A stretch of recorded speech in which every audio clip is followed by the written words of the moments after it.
नमस्कार, जोहार, आदाब, सत श्री अकाल, good afternoon India, good afternoon Jharkhand. इस वक्त मैं हूँ सिल्ली विधानसभा के सोनाहातू प्रखंड क्षेत्र के दुलमी की इस जगह में। और मैं आपको बताऊं कि यहाँ पे पेयजल एवं स्वच्छता मंत्री मिथिलेश ठाकुर झारखंड सरकार के और इसके साथ ही साथ स्थानीय विधायक, स्थानीय सांसद यहाँ पे मौजूद हैं। तो आइए सबसे पहले चलते हैं यहाँ के स्थानीय विधायक सुदेश महतो का संबोधन सुनते हैं हम लोग।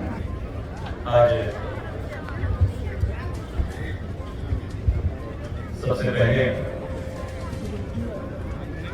गणेश पूजा के लिए, इस पूजा के दिन में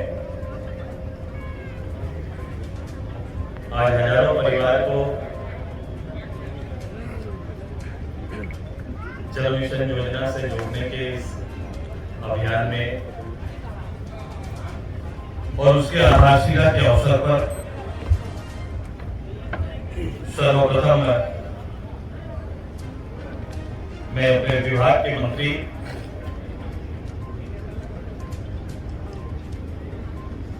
आदरणीय मिथिलेश ठाकुर जी का अपने सोनाहातू के इस धरती में हार्दिक स्वागत करते हैं, अभिनंदन करते हैं, इनका जोहार करते हैं। हम स्वागत करते हैं अपने रांची के लोकप्रिय सांसद संजय सेठ जी का, मंच में हमारे साथ जिनका संबोधन आपने सुना, जिला परिषद के अध्यक्ष आदरणीय सुब्रत सिंह मुंडा जी का, मंच में हमारे साथ इस क्षेत्र की लोकप्रिय जिला परिषद सदस्य श्रीमती बीना देवी जी का, जिला परिषद सदस्य आदरणीय गौतम कृष्ण साहू जी का, हमारे प्रमुख सोनाहातू रमेश लोहरा जी का, उप प्रमुख अनीता देवी जी का, पूर्व जिला परिषद के उपाध्यक्ष आदरणीय चित्रंजन जी का, यहाँ उपस्थित आदरणीय सभी पंचायत समिति के सदस्य, मुखियागण, प्रधान और इनके साथ साथ जिन्होंने इस कार्यक्रम को आहूत किया है, हमारे पेयजल स्वच्छता विभाग के वरीय पदाधिकारी निरंजन जी का, हमारे सहायक अभियंता बुंडू जी का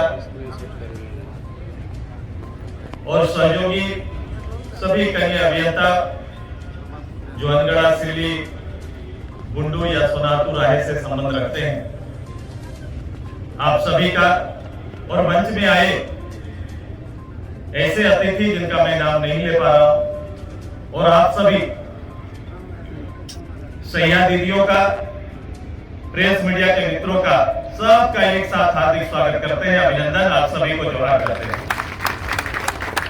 एक सौभाग्य का दिन और एक कल्पना को धरातल पर उतारने और शुरू करने का एक समय और दिन चुना गया, गणेश चतुर्थी। मैंने आग्रह किया था आदरणीय मंत्री जी से कि वो सोनाहातू पधारे, आज बहुमूल्य समय दिए हैं। ये योजना में शुरुआत और प्रारंभ में हम लोग आगे बढ़े, उससे पहले हम आदरणीय पूर्व मंत्री रामचंद्र सहीद जी का भी बधाई देते हैं, उनको भी धन्यवाद देते हैं कि 2019 में इस योजना की स्वीकृति दी और करीब करीब जुलाई 19 से सर्वे के बाद डीपीआर बनाते बनाते हम लोग 2021 जुलाई अगस्त में हम लोग आज पूरा कर पाए।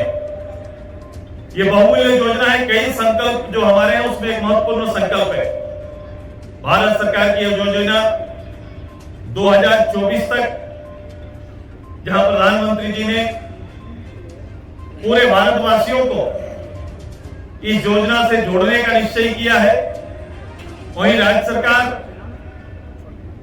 और केंद्र सरकार मिलकर इस योजना को पूरा करने का संकल्प झारखंड के अंदर हम लोगों ने किया है।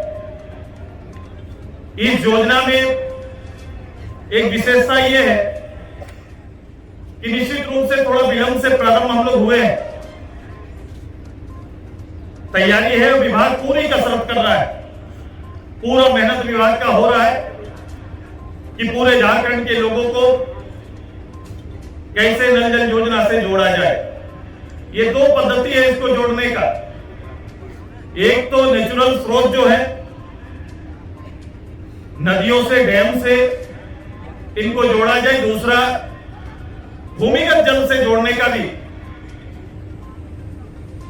शेष जगह पर प्रावधान किया गया है। और हम सभी इसलिए सौभाग्यशाली ज्यादा है इस गांव के मेरे, खासकर आज मैं केवल पूर्वी क्षेत्र के सभी रेवेन्यू विलेज का जिक्र है, लेकिन 64 गांव तक ये पानी पहुंचेगा। ये पूरा स्वर्णरेखा का जल हर घर तक जाएगा, ये तैयारी है।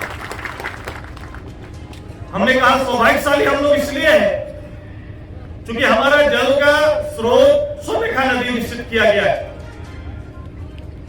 और इससे यह संभव होगा कि भविष्य में भी यह योजना, क्योंकि निश्चित रूप से जैसे रोड में हम लोगों ने किया था कि इसकी गुणवत्ता को 5 साल तक बनाए रखना, संचालन करना, यह जिम्मेदारी निश्चित रूप से कॉन्ट्रैक्टर का होगा और विभाग की निगरानी में होगा। लेकिन क्योंकि शेष जगह पर स्रोत का सही ना मिलना ये एक चुनौती होगा। भविष्य में क्योंकि हम स्वर्णरेखा से पानी उठा रहे हैं, तो ये निश्चय है कि मरंगली घाट में पानी का स्रोत हमेशा रहता है, तो ये 64 गांव में पानी की दिक्कत 12 महीना नहीं होगी, ऐसा संभावना है। और इस योजना का ही सबसे बड़ा ताकत होगा हमारा कि हमको स्रोत अच्छा मिल रहा है। शेष गांव में थोड़ा कठिन है, माननीय मंत्री जी है, विभाग के लोग हैं, मैंने हमेशा इस बात को किया है कि स्रोत में यह कहा गया है कि 320 फीट से ज्यादा बोरिंग नहीं करना।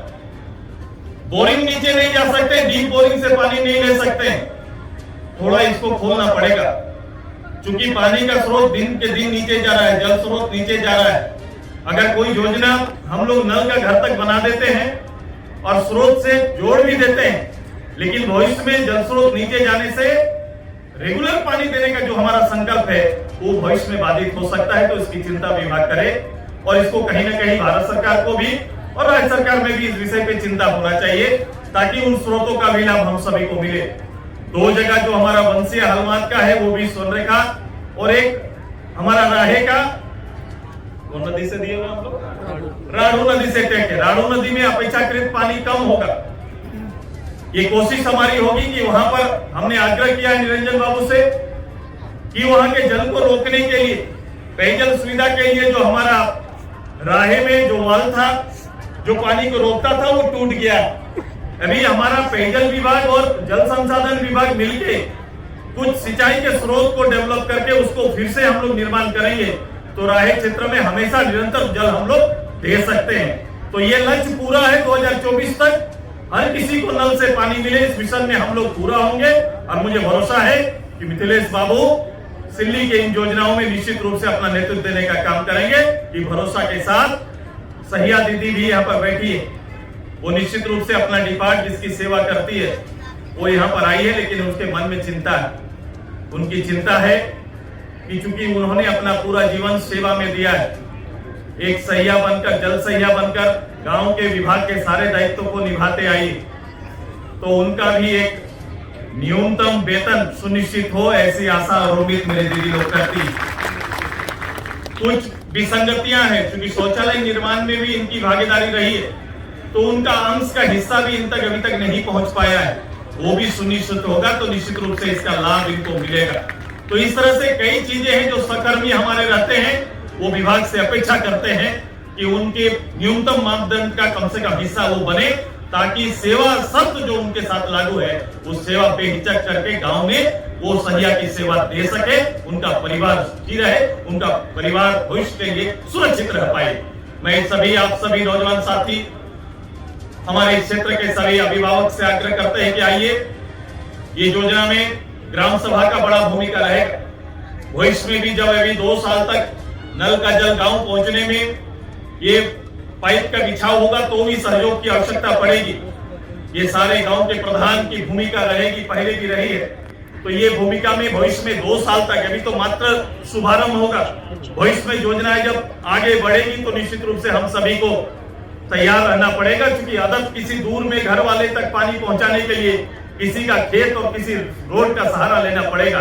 तो उस समय निश्चित रूप से हर घर के पानी का चिंता करते हुए वहां तक पहुंचने देने में ग्राम सभा और हम सभी ग्रामीण की भी भूमिका एकदम अच्छी होनी चाहिए, ताकि सरकार की कल्पनाओं को, भारत सरकार की कल्पनाओं को, राज्य सरकार की कल्पनाओं को, अपने प्रतिनिधि की कल्पनाओं को हम लोग आम लोगों तक पहुंचा सके। इन्हीं संभावनाओं के साथ आज के बाद से ये काम प्रारंभ होगा। मैं आप सभी को इस महत्वपूर्ण दिन में पुनः आभार और धन्यवाद देते हुए पुनः आदरणीय मंत्री जी का और यहाँ मंच में बैठे हमारे सभी प्रतिनिधियों का आभार व्यक्त करते हुए अपनी बात को अंत करते हैं। सभी को धन्यवाद। जोहार। जय हिंद।